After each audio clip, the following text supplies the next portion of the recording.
जय माता दी दोस्तों, आपके अपने चैनल धर्म साधना में आपका बहुत बहुत स्वागत है। माँ भगवती दुर्गा की कृपा आप और आपके पूरे परिवार पर सदा सर्वदा बनी रहे। दोस्तों, सनातन धर्म की खूबसूरती और सनातन धर्म का महत्व इसके व्रत और त्योहारों में है। ऐसा कोई भी मास नहीं होता है जिसमें कोई व्रत न हो, कोई त्योहार न हो। हर महीने में कोई न कोई व्रत और त्योहार अवश्य होता है। दोस्तों, व्रत और त्योहारों को मनाने से क्या होता है? व्रत और त्योहारों को मनाने से घर में सकारात्मक ऊर्जा आती है, नकारात्मक ऊर्जा दूर होती है और घर में सुख समृद्धि लक्ष्मी का आगमन होता है।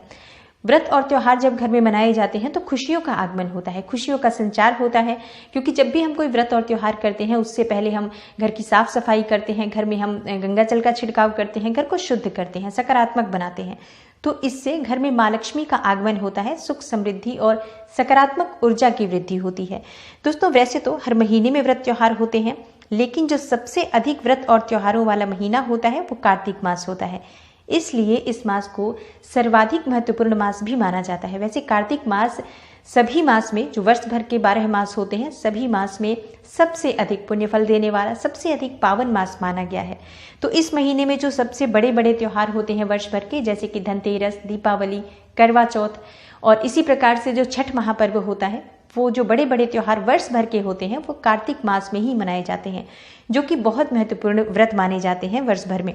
इस बार कार्तिक मास की शुरुआत हो रही है शरद पूर्णिमा से, जो कि 21 अक्टूबर से कार्तिक मास शुरू होगा और 19 नवंबर तक कार्तिक मास जारी रहेगा। यानी कि शरद पूर्णिमा से लेकर कार्तिक पूर्णिमा तक ये कार्तिक मास मनाया जाता है। और कार्तिक मास में जो सबसे महत्वपूर्ण व्रत और त्योहार होते हैं वो होते हैं पंच महापर्व। वैसे तो हर त्योहार उतना ही महत्वपूर्ण होता है, लेकिन पंच महापर्व, जो कि दीपावली सबसे मुख्य पर्व होता है, इस पर्व में 5 त्योहार आते हैं, जैसे कि धनतेरस, नरक चतुर्दशी, दीपावली, गोवर्धन और भाई दूज। तो पंच महापर्व इस बार कब मनाए जाएंगे साल 2021 में, और किस दिन धनतेरस का त्योहार होगा, नरक चतुर्दशी किस दिन मनाई जाएगी, दीपावली कब होगी, और इसके साथ ही गोवर्धन पूजा हम किस दिन कर रहे हैं, भाई दूज का त्योहार कब मनाएंगे, ये समस्त जानकारी मैं आज आपको इस वीडियो में देने वाली हूँ। तो वीडियो को पूरा ज़रूर देखिए, और अगर आपको आज की वीडियो अच्छी लगे तो लाइक भी ज़रूर कर दीजिए, शेयर कर दीजिए फैमिली फ्रेंड्स के साथ। और चैनल पर पहली बार आए हैं, अगर अभी तक आपने मेरे चैनल को सब्सक्राइब नहीं किया है तो चैनल को सब्सक्राइब करके बेल बटन को प्रेस कर लीजिए। इससे ये होगा कि इस तरह की सभी वीडियोस की नोटिफिकेशन आपको सही समय पर प्राप्त हो जाएगी। दोस्तों, बात करते हैं सबसे पहले पंच महापर्व में जो पहला पर्व होता है धनतेरस, उसके बारे में। कार्तिक मास के कृष्ण पक्ष की त्रयोदशी तिथि पर धनतेरस का पर्व मनाया जाता है। आयुर्वेद के जो देवता थे भगवान धन्वंतरी, उनका जन्मोत्सव आज के दिन मनाया जाता है। इसकी वजह से ही इस त्योहार का नाम, कार्तिक कृष्ण त्रयोदशी का नाम धनतेरस है। दीपावली से 2 दिन पहले धनतेरस में धन की पूजा की जाती है। दोस्तों, आज के दिन नए बर्तन, नए सोना चांदी खरीदने का रिवाज होता है। आभूषण, महंगे रत्न इत्यादि आज खरीदे जाते हैं, वस्त्र खरीदे जाते हैं। मतलब खरीदारी के लिए सबसे शुभ दिन माना जाता है धनतेरस का दिन। और व्यापारियों के लिए भी ये दिन बहुत महत्वपूर्ण होता है। व्यापारी लोग इस दिन अपने प्रतिष्ठानों में नई गादी बिछाते हैं, बही खाता की पूजा करते हैं। तो पंच महापर्व की शुरुआत जो होती है पंच दिवसीय महापर्व की, वो धनतेरस से शुरू होती है और धनतेरस इस बार मनाई जाएगी 2 नवंबर यानी मंगलवार के दिन। आज ही के दिन प्रदोष का व्रत भी होगा। जो लोग प्रदोष का व्रत धारण करते हैं वो 2 नवंबर मंगलवार के दिन प्रदोष का व्रत भी धारण करेंगे और धनतेरस की पूजा जो होती है वो आज ही की जाएगी। दोस्तों, धनतेरस में भगवान कुबेर की पूजा की जाती है, धन्वंतरी की पूजा की जाती है। इसके साथ ही लक्ष्मी और गणेश की भी विधि विधान से आज पूजा की जाती है। कई लोग आज ही के दिन लक्ष्मी और गणेश की जो मूर्ति मिट्टी की खरीदी जाती है वो भी आज ही के दिन खरीदी जाती है। तो बहुत महत्वपूर्ण होता है धनतेरस। पंचदिवसीय महापर्व में सबसे पहला पर्व धनतेरस इस बार 2 नवंबर मंगलवार के दिन मनाया जाएगा। अगला जो महापर्व होता है पंच महापर्व में रूप चतुर्दशी या नरक चतुर्दशी, इसे नरक चौदस भी कहा जाता है। और मान्यता है कि इस दिन भगवान श्री कृष्ण ने नरकासुर नामक राक्षस का वध किया था और उसके आतंक से संसार को मुक्ति दिलाई थी। दोस्तों, ये दिन रूप निखारने का दिन भी माना जाता है, इसलिए इसे रूप चौदस भी कहा जाता है। इस दिन लोग घरों में उपटन बनाकर स्वयं लगाते हैं, फिर स्नान करते हैं और उससे अपने रूप को चमकाते हैं। तो रूप चतुर्दशी यानी नरक चौदस कार्तिक कृष्ण पक्ष की चतुर्दशी तिथि पर मनाया जाता है और इस बार नरक चतुर्दशी 3 नवंबर बुधवार के दिन होगी।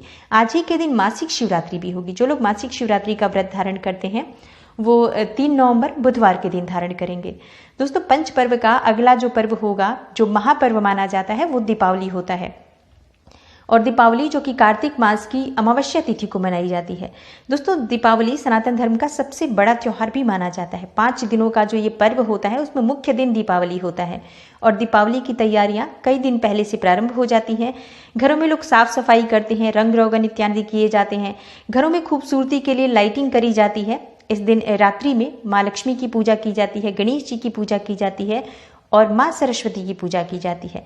लक्ष्मी, गणेश और इसके साथ ही माँ सरस्वती की पूजा हमें ज़रूर करनी चाहिए। माँ सरस्वती जो कि विद्या की देवी हैं, ज्ञान की देवी हैं, और जिसके पास ज्ञान है, जिसके पास विद्या है, उसके पास माँ लक्ष्मी की कृपा अपने आप ही मिल जाती है। इसके साथ ही गणेश जी की पूजा भी की जाती है और उनसे कामना की जाती है कि वर्ष भर अन्न और धन के भंडारे हमारे घर में सदा बने रहें। भगवान गणेश और माँ लक्ष्मी, माँ सरस्वती की कृपा वर्ष पर्यंत हमें प्राप्त होती रहे। इसके लिए अमावस्या तिथि पर, कार्तिक मास की अमावस्या तिथि पर पूजा की जाती है। दोस्तों, आज के दिन ऐसी मान्यता है कि भगवान श्री राम अयोध्या आए थे तो अयोध्या वासियों ने इस दिन खुशी में दिए जलाए थे और इसके साथ ही पटाखे चलाए थे। तो इस दिन को उसी तरीके से मनाया जाता है जैसे भगवान श्री राम का आगमन आज के दिन हुआ था। तो दीप मालाओं से सजाया जाता है घरों को और मिठाइयों से एक दूसरे का मुंह मीठा किया जाता है। इसके साथ ही पटाखे चलाकर खुशियां भी मनाई जाती है। तो दीपावली जो कि पंच महापर्व का सबसे बड़ा पर्व माना जाता है, ये इस बार मनाया जाएगा 4 नवंबर को, गुरुवार का दिन होगा। इस बार जो गोवर्धन का पर्व होगा वो जानते हैं कि कब मनाया जाएगा। दोस्तों, गोवर्धन कार्तिक मास के शुक्ल पक्ष का पहला दिन होता है। दीपावली के बाद जो पहला दिन होता है वो गोवर्धन पूजा का दिन होता है।